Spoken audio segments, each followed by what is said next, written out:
بسم الله والحمد لله والصلاة والسلام على رسول الله أما بعد رسول الله صلى الله عليه وسلم سره مینه او محبت دا د ایمان نښه ده. هر هغه څوک چې هغه د رسول الله صلی الله علیه وسلم سره مینه نه ساتي، محبت نه کوي، د هغه ایمان کامل نه دی. چاته چې رسول الله صلی الله علیه وسلم د خپل مال، نفس، اولاد او مور او پلار او بچو نه زیات محبوب نه وي، د هغه ایمان کامل نه دی. رسول الله صلی الله علیه وسلم یو ورځ د عمر رضی الله تعالی عنه لاس داسې نیولی دی. عمر رضی الله تعالی عنه په دې باندې ښه پوهېږي چې زما د رسول الله صلی الله علیه وسلم سره مینه ده او هغه هم پوهېږي چې ما سره مینه کوي، لیکن دا موقف داسې و چې د هغه زړه احوال یې هغې راښکاره کړه، ورته وایي چې یا رسول الله په الله قسم چې زه تا سره محبت کوم. رسول الله صلی الله علیه وسلم هغې نه یو څو تپوسونه کوي.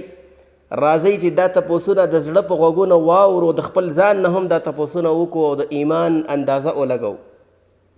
ورته فرمایي چې ای عمره، د خپل اهل نه هم زیات ما سره مینه کې، وایي د خپل اهل نه هم زیات تا سره محبت کوم یا رسول الله.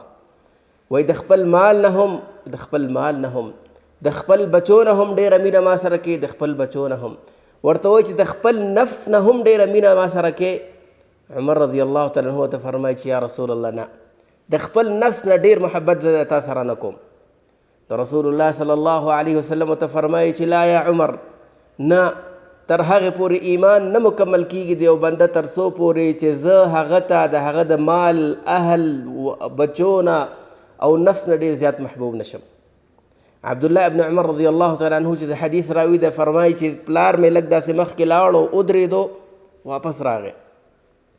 چې واپس راغی او ورته ویل چې یا رسول الله، زه د خپل نفس نه هم ډېر زیات محبت د تا سره کوم، د زما د نفس نه هم ته ما ته ډېر زیات محبوب یې.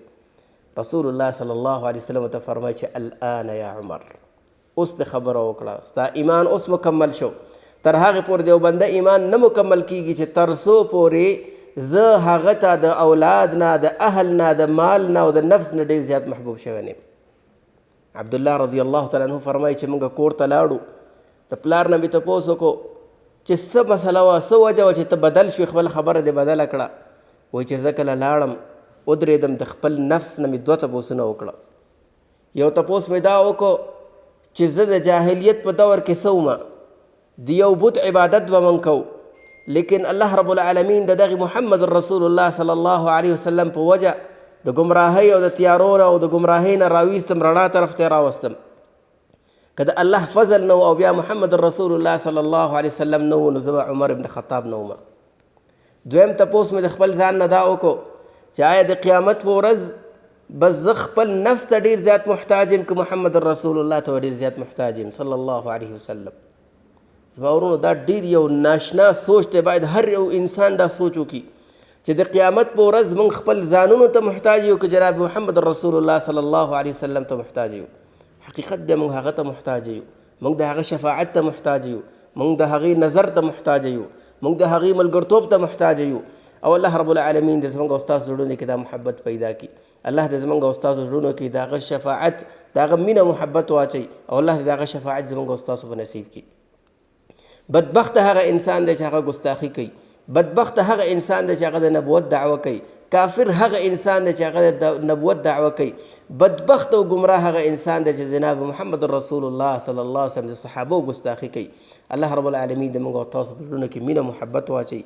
الله رب العالمین د زموږ حشر د جناب محمد رسول الله صلی الله علیه وسلم سره وکړي. وصلی الله علی النبی محمد وعلى آله وصحبه اجمعین.